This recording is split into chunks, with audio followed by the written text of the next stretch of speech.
मानदंड।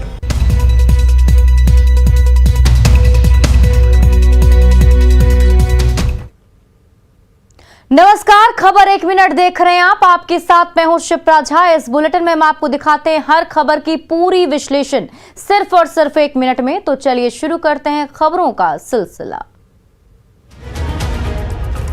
समाज सुधार अभियान के तहत सीएम नीतीश कुमार औरंगाबाद पहुंचे। यहां मुख्यमंत्री नीतीश कुमार ने सबसे पहले 5 जिलों की जीविका दीदियों से संवाद किया।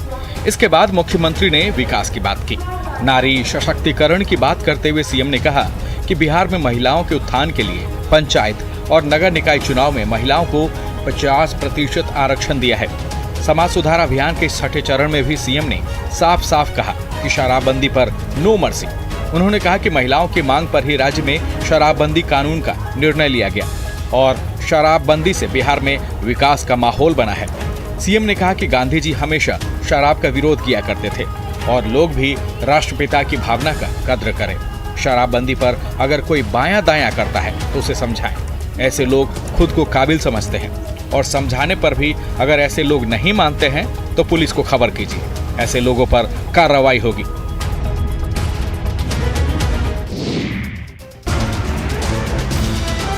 प्रखंड प्रमुख का चुनाव, फिर जीत और जमकर फायरिंग। डीजे पर जिया हो बिहार के लाला और डीजे की हर धुन पर बिहार का लाला 1 नहीं 2 नहीं कुल 5 राउंड फायरिंग करता है।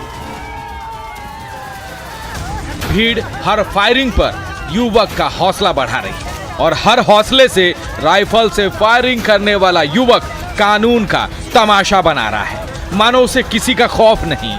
खौफ हो भी क्यों? प्रमुख पद पर अपनों की जीत हुई है तो डर कैसा? लेकिन जीत के जश्न में फायरिंग के दौरान जो वीडियो किसी ने बनाए थे वो अब वायरल हो गया है। सोशल मीडिया पर फायरिंग का वीडियो वायरल होते ही इलाके में हड़कंप है। वायरल वीडियो खगड़िया के मानसी प्रखंड का बताया जा रहा है, जहां प्रमुख पद पर जीत के बाद जमकर फायरिंग हुई। 30 दिसंबर का ये वीडियो बताया जा रहा है।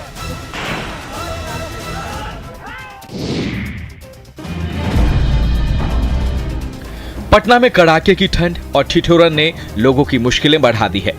न्यूनतम तापमान लगभग 10 के आसपास है। दिन में भी घना कुहासा छाया रहता है। घने कुहासे की वजह से शहर के चौक चौराहों पर लोगों की भीड़ नहीं होती। ठिठुरते ठंड में लोगों ने मॉर्निंग वॉक करना बंद कर दिया है।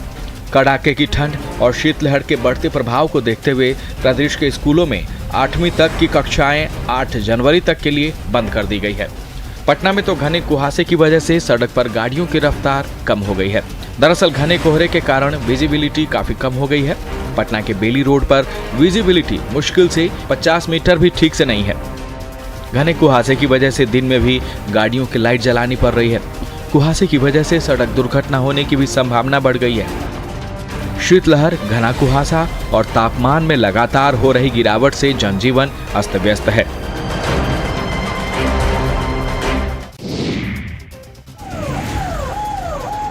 पटना में एक बड़ा हादसा हो गया है। बेउर मोड़ पर एक हाईवा ने पुलिस जिप्सी को ही रौंद दिया है। तेज रफ्तार हाईवा ने गर्दनीबाग पुलिस के जिप्सी को रौंद दिया है। हादसे में जीप में सवार 3 पुलिसकर्मियों की मौके पर ही मौत हो गई है, जबकि 2 पुलिसकर्मी घायल हैं। मृतकों में गर्दनीबाग थाना के एक एसआई भी हैं। माना यह जा रहा है कि कोहरे की वजह से यह भीषण हादसा हुआ है। दरअसल बेउर मोड़ के तीखे टर्न पर हाईवा ट्रक कुहासे की वजह से पुलिस जिप्सी से टक्कर खाते हुए आगे जाकर पलट गया। हादसे के बाद पुलिस की जिप्सी में आग लग गई। फायर ब्रिगेड की टीम ने जीप में लगी आग पर काबू पाया। इसके बाद क्रेन मंगाकर दोनों क्षतिग्रस्त गाड़ियों को सड़क से हटाया गया। हादसे के बाद हाईवा का ड्राइवर और खलासी फरार बताया जा रहा है। पुलिस कर्मियों के शव को पोस्टमार्टम के लिए भेजा गया है। वहीं घायलों का अस्पताल में इलाज चल रहा है। हादसे में 3 पुलिसकर्मियों की मौत से साथ ही पुलिसकर्मी भी सकते में हैं।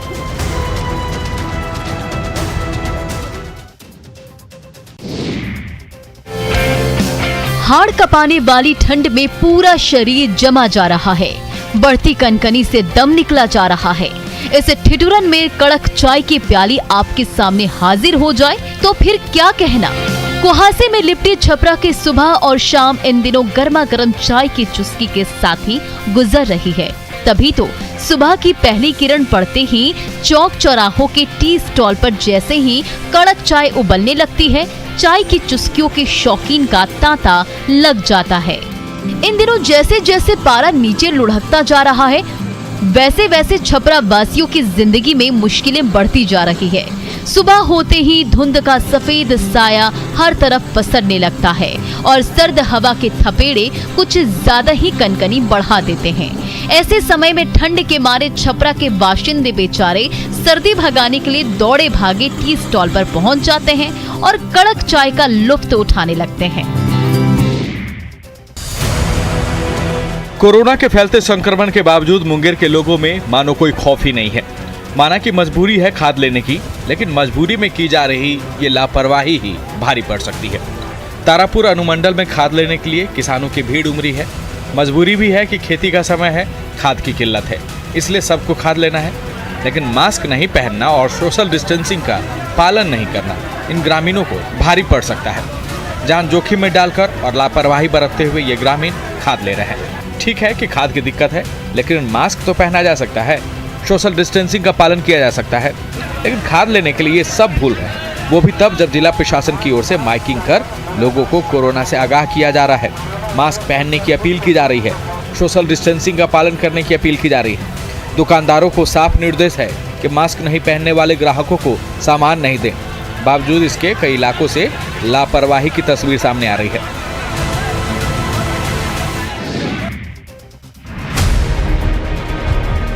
नालंदा में भी कोरोना के खिलाफ लापरवाही बरती जा रही है, वो भी तब जब जिले में कोरोना धीरे धीरे पांव पसार रहा है। जिले में हर दिन दिल्ली समेत कई राज्यों से लोग बिहार शरीफ स्टेशन पहुंच रहे हैं। अब यात्रियों की लापरवाही देखिए, किसी के चेहरे पर मास्क नहीं है, मानो कोरोना से सभी बेखबर हैं या फिर इन्हें कोरोना से डर नहीं लगता। पहले मास्क नहीं लगाते, ऊपर से बिना कोरोना जांच कराए घर की ओर निकल जाते हैं। वो भी तब जब कई राज्यों में कोरोना के इस नए वेरिएंट ने अपनी दस्तक दे दी है। बिहार शरीफ रेलवे स्टेशन पर स्वास्थ्य विभाग के कर्मचारी की भी लापरवाही सामने आई है। रेलवे स्टेशन पर स्वास्थ्य विभाग की ओर से कोरोना जांच की व्यवस्था नहीं की गई है। बाहर से जो भी यात्री बिहार शरीफ पहुंच रहे हैं, उन पर किसी की नजर नहीं है। यात्रियों से जब मास्क नहीं लगाने पर सवाल पूछे गए तो बहाने हर किसी के पास तैयार थे। स्टेशन पर आने वाले यात्रियों की कोरोना जांच की व्यवस्था अगर समय रहते नहीं की जाएगी तो जिले में कोरोना की रफ्तार बढ़ने से कोई नहीं रोक सकता।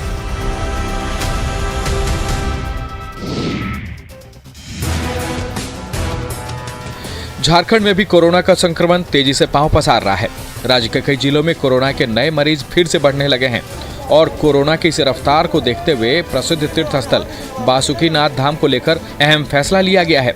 सरकार की गाइडलाइन आने के बाद बासुकीनाथ धाम में बाबा बासुकीनाथ के ज्योतिर्लिंग की स्पर्श पूजा के लिए श्रद्धालुओं को छूट तो मिल गई है, लेकिन मंदिर गर्भगृह में थाल पूजा, रुद्राभिषेक, श्रृंगारी पर अगले आदेश तक के लिए पाबंदी लगा दी गई है।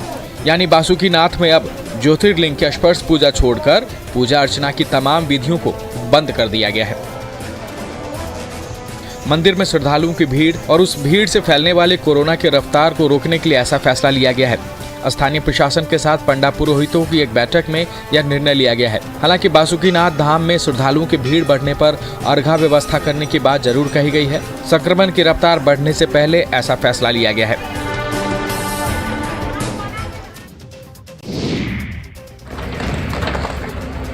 रोहतास में सरकारी जमीन पर अवैध कब्जा करने वालों के खिलाफ जिला प्रशासन की ओर से कार्रवाई की गई है।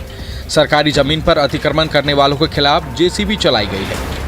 दरअसल करगहर थाना क्षेत्र के पनेली गांव में तालाब की जमीन पर कई लोगों ने अतिक्रमण कर रखा था। लगभग 31 लोगों ने सरकारी जमीन पर कब्जा कर मकान बना रखे थे। गांव के कुछ लोगों ने इस मामले को उठाया था। अतिक्रमण के खिलाफ आवाज उठाकर जिला प्रशासन को आवेदन दिए गए थे, जिस पर संज्ञान लेते हुए जिला प्रशासन के लोग जेसीबी के साथ मौके पर पहुंचे।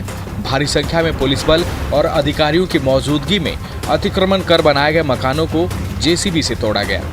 इस दौरान लोगों ने जमकर विरोध भी किया, लेकिन पुलिस की मौजूदगी के सामने किसी की नहीं चली।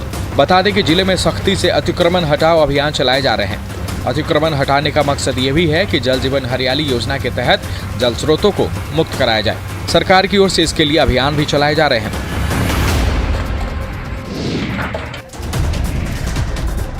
रामगढ़ में तो पिछले 1 महीने से ज्यादा से ग्रामीण हाथियों के उत्पात से परेशान थे ही। अब हाथियों के झुंड ने गिरिडीह के सरिया प्रखंड के कई गांव में तबाही मचाई है। खेतों में लगी फसल और सब्जियों को हाथियों की ये झुंड खा गए हैं। खलिहान में रखे अनाज को भी ये चट कर गए हैं। इतने भर से भी हाथियों का मन नहीं भरा तो कई लोगों के घरों को क्षतिग्रस्त कर दिया है। मवेशियों पर भी हाथियों के झुंड ने हमला किया है। कई गांव में हाथियों के झुंड ने जमकर उत्पात मचाया। हाथियों के झुंड के आगे ग्रामीण बेबस दिखे। अब इतनी हिम्मत ग्रामीणों में थी नहीं कि हाथियों के झुंड को गांव से भगाए। आखिरकार वन विभाग को गांव वालों ने हाथी की खबर दी, तब जाकर वन विभाग की टीम के साथ साथ ग्रामीणों ने हाथियों को गांव से भगाया। आतिशबाजी और मशाल जलाकर गांव से हाथियों के झुंड को भगाया गया। हाथियों के झुंड से हुई क्षति पर गांव वालों ने अब मुआवजे की मांग की है। जिला प्रशासन की ओर से भी पीड़ितों को मुआवजा देने का आश्वासन दिया गया है।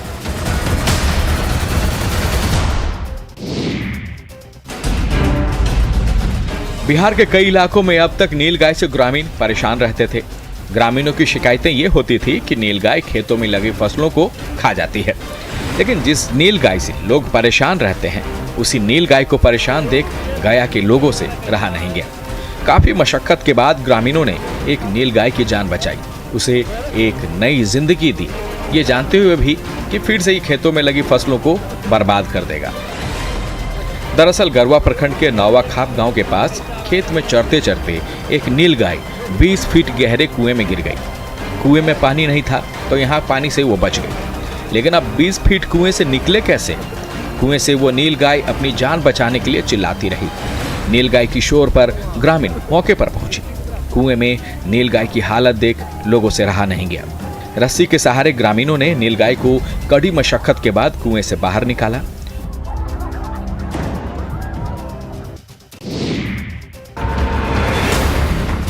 पटना पुलिस को उधार पर अभी पेट्रोल नहीं मिलेंगे। पेट्रोल पंप वालों ने पटना पुलिस को पेट्रोल देने से मना कर दिया है। सुनने में यह बात आपको अजीब लग सकती है, लेकिन ये सच है।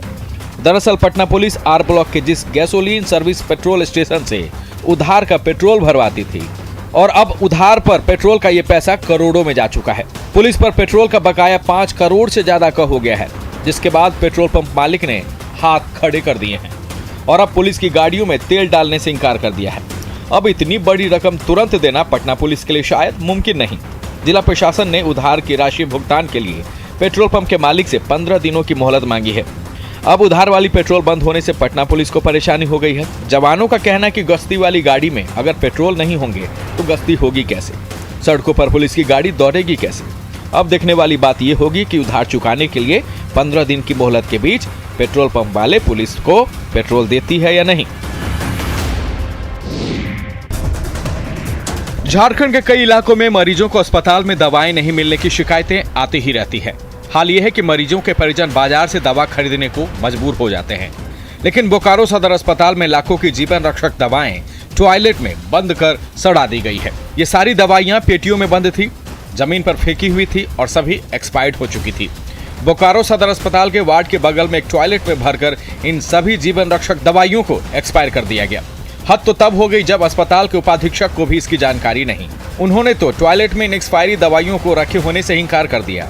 इधर सिविल सर्जन का कहना है कि शॉर्ट टर्म एक्सपायरी की दवा खरीदने और राज्य मुख्यालय से सप्लाई होने की वजह से ऐसा होता ही रहता है। ये दवाइयां कब आई थी और एक्सपायरी कैसे हुई, इसकी जांच जरूर होगी। दरअसल इन दवाइयों की खरीदारी, देखरेख और स्टॉक की पूरी जवाबदेही सदर अस्पताल में तैनात एक ही फार्मासिस्ट की है। बावजूद इसके सदर अस्पताल के उपाधीक्षक को इसकी जानकारी नहीं होना कई तरह के सवाल खड़े कर रहा है।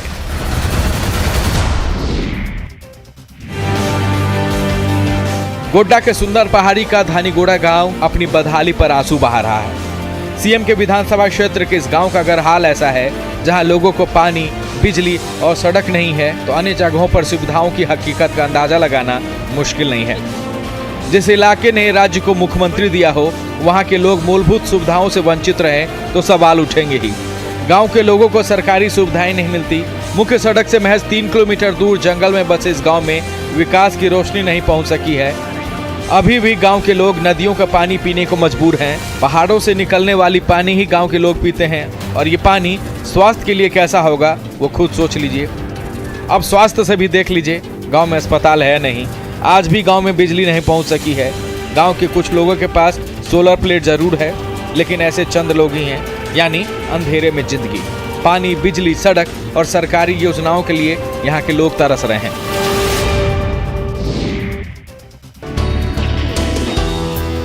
हौसले अगर बुलंद हो तो आसमां भी कदम चूमती है। गढ़वा के उमेश राम ने इसे सच कर दिखाया है। दिव्यांग जरूर है उमेश राम, लेकिन इनके जज्बे को हर कोई सलाम करता है। दिव्यांग होने के बावजूद इन्होंने दूसरे शहर जाकर भी उच्च शिक्षा ली, बीएड किया, एमएड किया, जेपीएससी क्रैक किया और फिर बन गए सरकारी स्कूल में टीचर। उमेश के जज्बे के साथ साथ उनके माता पिता ने भी उनका पूरा साथ दिया है और इसी साथ और हौसले से उमेश राम शिक्षक बन गए। दिव्यांगता को इन्होंने कभी भी अभिशाप नहीं समझा, बल्कि इसे ताकत बनाकर आज मिसाल बन गए हैं। अब तो यह है कि पढ़ाने के साथ साथ स्कूल के बच्चों को ये हिम्मत देते हैं कि हालातों के आगे कभी न हारें और जीत का जज्बा रखें।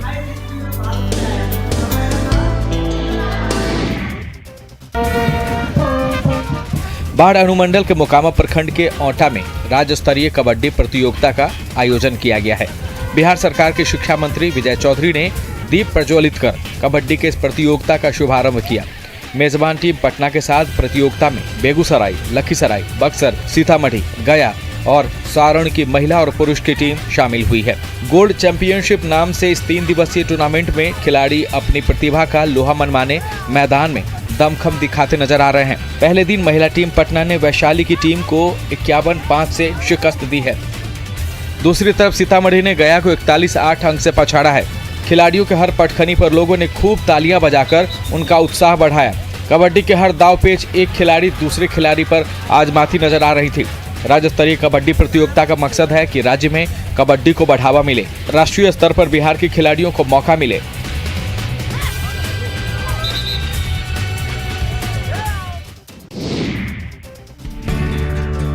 बिहार झारखंड पर खबरों का सिलसिला लगातार जारी है।